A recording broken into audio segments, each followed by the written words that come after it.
What's up everyone, Zach Seif here, and today I'm excited to share that I have partnered with JST plugins to demonstrate the Andrew Wade Bus Glue plugin bundle.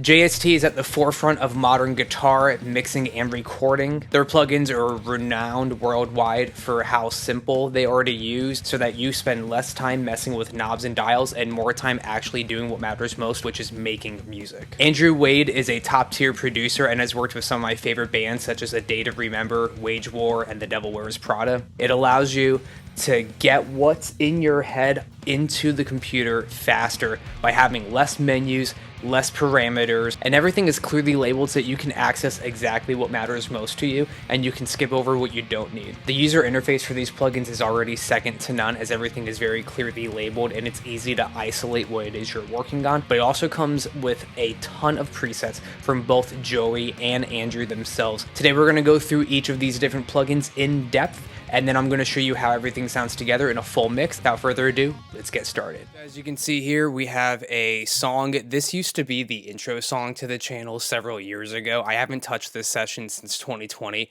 so we're going to take a listen to see what it sounds like right now, and then we're going to remove all of the processing and exclusively use the JST Andrew Wade bus plugins. Here we go.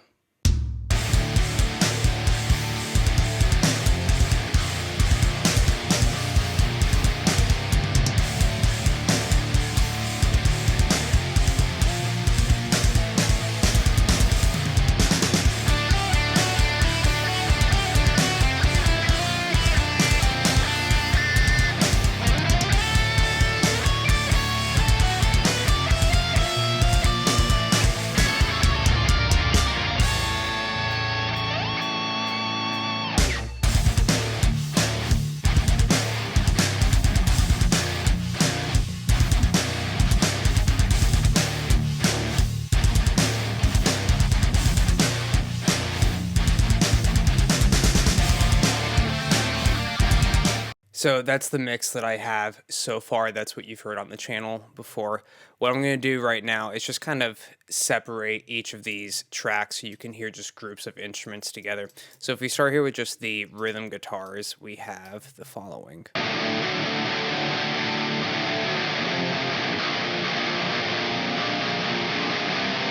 So we have a noise gate on just to kind of kill the silence in between each of the starts and stops. We have a little bit of EQ here that's really just shelving. I'm taking everything below 120 out to make room for the bass and the kick, and everything above 6,000 just because I don't want any harshness.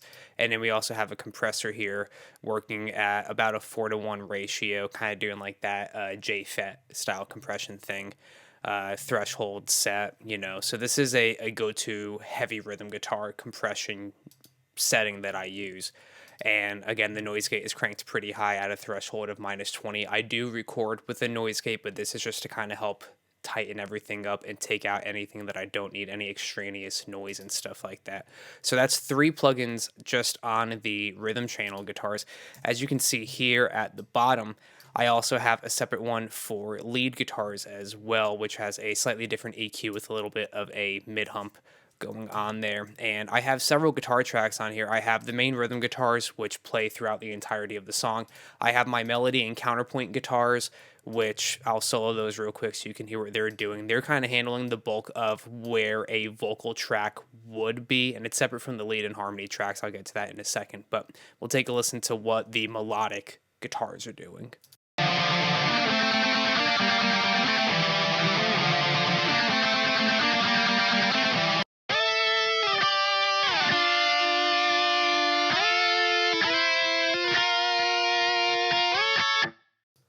So again, they're doing a very traditional melody harmony sort of thing there, but they're not necessarily always playing together. Sometimes one voice will play when another voice is not, which is why it's more of a melody and counterpoint sort of thing, more of a classical approach.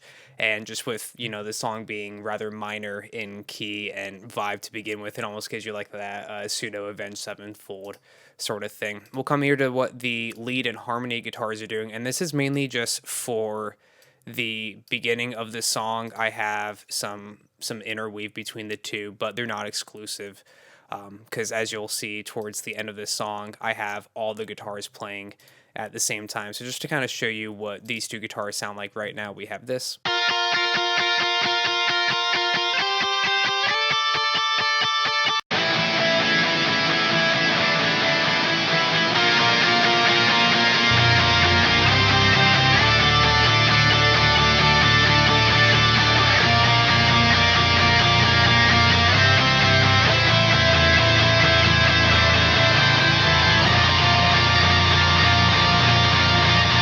So that's what we currently have going on in terms of guitar mixing alongside the bass. The bass track by itself is definitely what needs the most help. I've definitely always had a bit of a struggle getting bass to really sit in the mix, but I really like how it sits right now with the rhythm guitars. But we're going to remove all of the processing that we have, and we're going to apply just the JST Andrew Wade bus plugins. So right now, all I have applied is my basic EQ and then any of my time-based effects, my reverbs and delays. I didn't want to bounce everything down just in case you wanted to mute or solo any of these effects. So what we're going to do is we're actually going to start with the guitars, and we're trying to get them to sound even better than they did before. All of my master bus processing is off. So let's dive into the guitars. So what I'm going to do first is tackle the rhythm guitars. I'm going to pull up the unit right here. So Joey Sturgis tones, we've got BG guitars, and we got that to pop up. And this is what it looks like. I want to start by just saying how clean and easy it is to figure out what's going on in this interface here. I really like the color scheme, the layout. It's pretty practical. So we have a couple controls here. The first thing we're going to start with is the automatic input leveling. You click this button, it analyzes the track or the bus, whatever you're putting the plugin on, and it analyzes the level to give you the optimal input level, which I think is fantastic. It saves a ton of time. It prevents you from clipping or overloading the plugin. And it's going to give you the best end result by simply just clicking one button, which I think is the main strength of these bus plugins, is that it just saves you time from doing the menial repetitive tasks that it slows down when you add up all these seconds and minutes. It allows you to get to the finished product that much faster. So one of the main benefits of using the BG Guitarist plugin here is that it replaces your compressor, your EQ, your saturation, and just several plugins. It gets reduced down to just one. And then from here, we have the attack knob, which is going to help you cut through the mix. It's going to give you more pick attack, sharper definition, a little bit more tone, and it's not going to be adding volume in that way. It just helps you kind of cut through without pushing the fader, which is a really good trick to have there. Saturation, this is a must have. It brings more life and harmonic content to your guitars, and it just kind of adds a little extra secret sauce at the end, which I really appreciate. The EQ section here is fantastic. You can just instantly add more clarity. You can take away all of the harsh top end. You can change the resonance. For those of you who might not be too familiar with resonance, if you're miking a real guitar amp and cabinet here, like my Mesa Half Stack, the resonance is where the amp and the cabinet kind of talk to each other, and it gives the cabinet its signature sound. So by giving you the option to change that, you can alter the low end characteristic of the guitar cabinet by either removing it if it's too present or by adding more if it's not present enough. So having a resonance control on here is fantastic. There's not many plugins that I'm aware of that do that. Additionally, you have the low mid scoop. This is great for preventing mud, especially if you do a lot of palm muting or low tuned guitars and you also have bass and heavy kick. This kind of helps to clean all that up. It takes out some of the boxiness without taking the body of the tone out, which we'll see in a minute. And then you have your master shelves here, your low cuts and high cuts. So let's start dialing in what we would think would be the optimal setting for this track.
So already I feel like the guitars just have a little bit more life to them and they're definitely more present. We're going to blend that in with the rest of the mix so far just to kind of see how the guitars are feeling.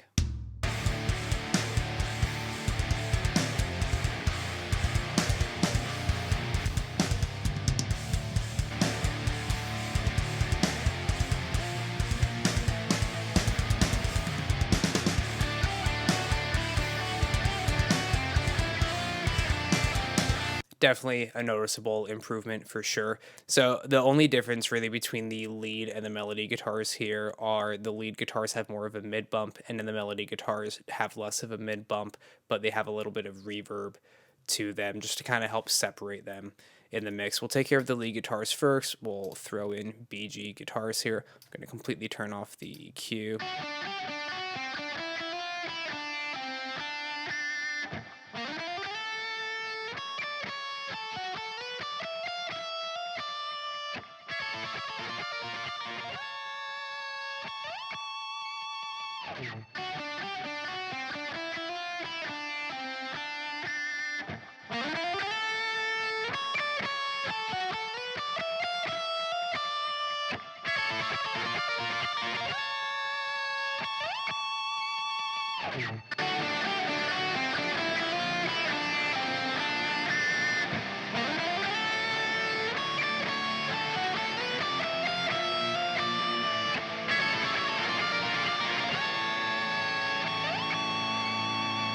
And I will add in the melody guitars, and this is going to mainly only apply to the very end of the song where we have all 6 guitars playing at the same time during this little blast beat section at the end. So we'll kind of loop that a little bit and apply it to the bus.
I mean, in my opinion, it's night and day how much clearer all those guitars sound. And again, this is eliminating the need to have several EQs, compressors, saturation plugins, and a bunch of other stuff just in these easy one knob. You sweep it until it sounds good and then you leave it alone. That's what this plugin is for. So that takes care of the guitars so far. We're going to hop into the bass, which, as I mentioned earlier, has always been something where I've never been 100% happy with the bass tones that I've been getting. So far, this is what we have. It's just the recorded tone plus a noise gate added after in Logic.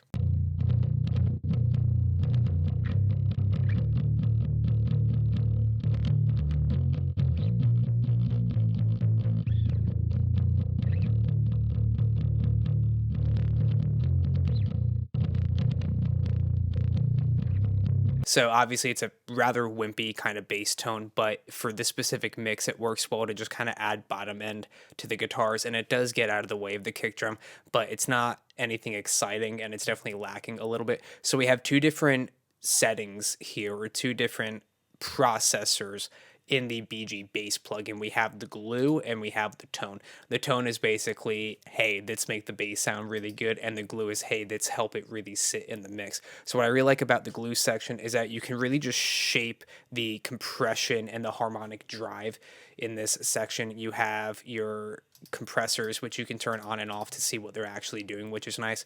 One knob compressor, and then you have the bass enhancer to kind of help shape that low end, which is really nice. And then over here in the tone section, you have all those controls as well, but you also have your master tone and just your mid range. And this is where you're going to really dial in your characteristic bass tone here. You can add grit, clarity, weight here, and allow the bass to kind of sit where it needs to instead of just where it wants to be. It allows you to get it to sit where it needs to be. You can maintain the amount of punch and clarity that you have in this section as well. There's a ton of different impulse responses that come with it if you want to change the type of cabinet that you are using in this plugin, or of course you can load your own, which in of itself is fantastic. You can just plug in a bass completely DI and do all of your tone shaping from this plugin, which is amazing. So we're going to start messing around with the bass. We've already analyzed the output volume. We don't want any limiting or anything like that. So here we go.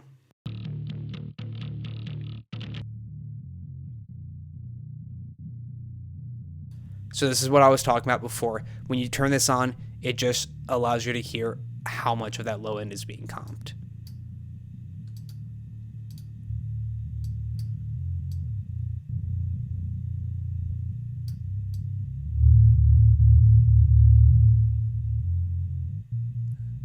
So on really good speakers or headphones, you can hear exactly what that low end is doing.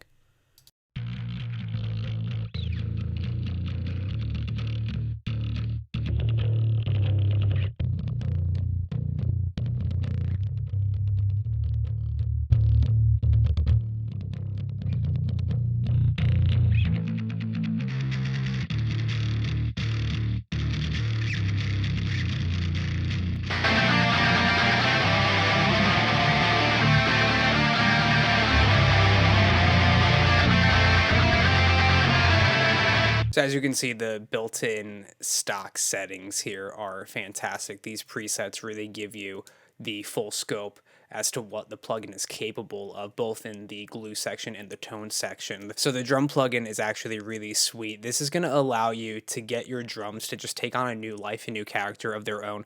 You have a lot of transient shaping here, so you can add a crisper articulation to the tone here, but it doesn't take away the natural tone of the drums that you're using or the samples that you're using. You can really get a nice blend between how much modern punch you want and how much of the classic natural kit sound, which is a nice feature to have. There's only 6 knobs here, and you know the saturation is going to work the same as the guitar and the bass one. And again, the tone is just going to give you a wider EQ push for each of those frequency ranges.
I mean, for as easy as it is to overdo these knobs, I mean, the drums just sound great. Let me play it again. I'm gonna just kind of loop this section here, and you'll hear it with and without the plugin. It's insane.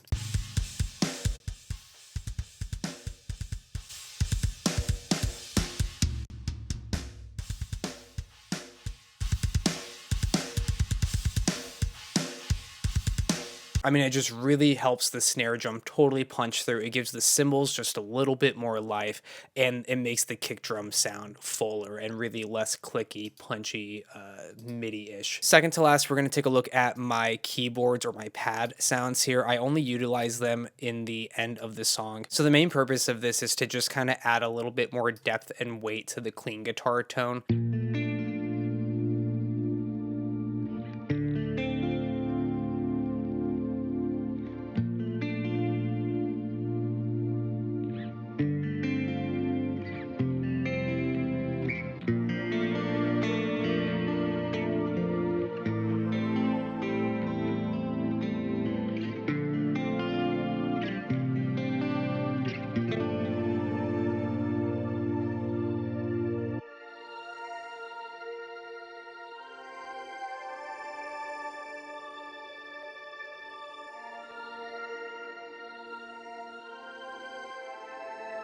So basically, this is going to allow us to shape how much punch the keys have, and it's also going to help give us the clarity and loudness that you would expect from a modern like EDM or dance mix, something that a professional pop producer would have access to. And then it also helps us glue all of this together so that it sits in the mix a bit better. We have some mid compression, a master compressor, and a way to kind of help just push everything into the front of the mix. And then we can also excite it and we can audition it on and off, which is really cool.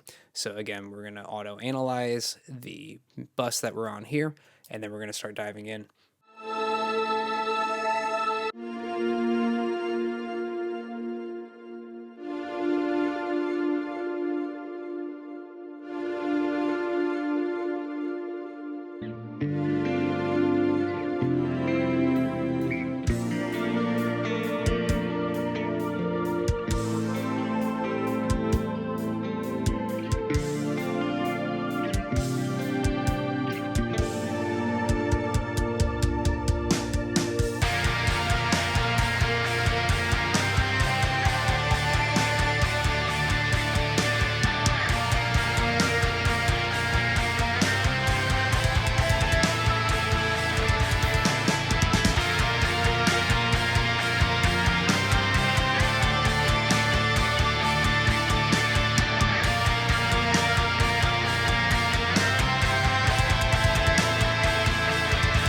So again, the keys just sit so much better in the mix now. If we solo that section one more time, and I'll just kind of talk over it real quick.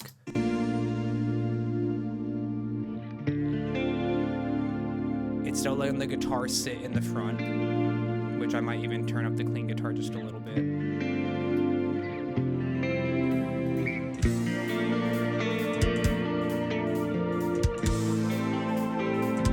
Got that clean bass coming up a little more.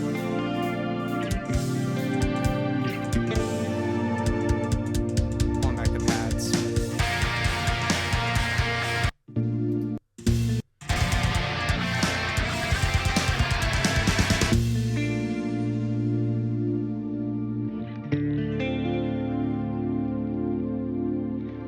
Yeah, it sounds a lot fuller, which I really appreciate.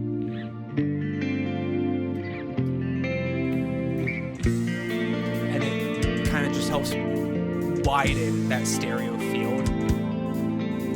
So what's really cool about the vocal bus plugin here, which again I won't be demoing in this video because it's an instrumental track, but it gives you all the tools that you would want in a vocal chain, from compression, EQ, de-essing, saturation, high pass filtering, and it allows you to shape the vocal the way that you want it to. You can add a different kind of character, you can boost the amount of clarity, you can remove the boxiness from it, and it gives you just a really crisp, clean, clear sounding vocal punch. Keeps everything super expressive and articulate, and it doesn't mess with the way the vocal sits in a dense arrangement, but rather just allows it to sit perfectly where it needs to be.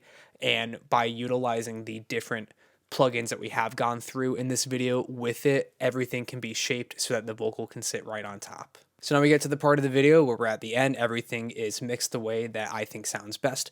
And now we're going to take this really dense section at the end, and we're going to see what it sounds like when we apply the master bus glue. And I'm really excited to use this set of features in particular. This is what's going to take an already okay sounding mix and make it sound great. It's going to get it ready for streaming. It gets the song to the final place where it needs to be so that it sounds professional. It translates well on multiple playback systems.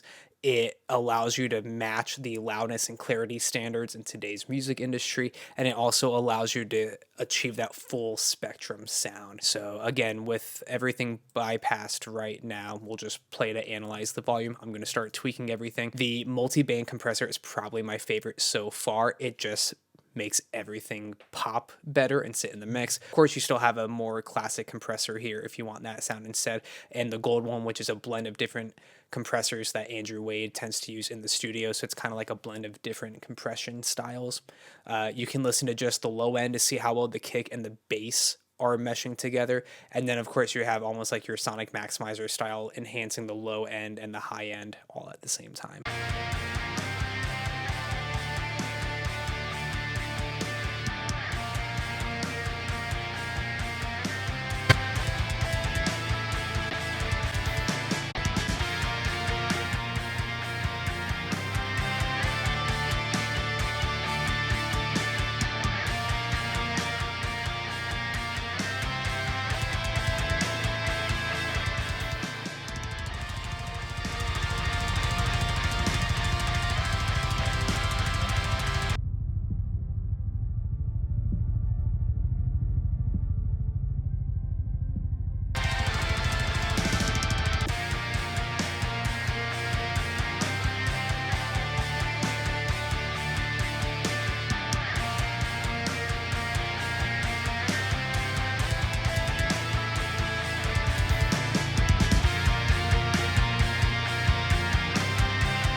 I notice a night and day difference between having the original mix that I mixed myself just using stock plugins and a couple third-party ones versus the tone that we ended up with today from the Andrew Wade Bus Glue plugin set from JST. It just automatically made all my guitar tones sound better, and I plan on using it in other videos in the future. For more information, I've linked this bundle below. It's currently on sale for a ridiculous price. It's several $100s off. I personally would pay the full amount for this because of how much time it's going to save down the road, and the fact that just out of the box everything sounds fantastic. Again, it's worth reinstating that the user interface is super clean. There's no clunky menus or deep diving that you have to do, and it allows you to get to the music that much faster. Until next time, everyone, keep on following your dreams. I'll see you in the next video.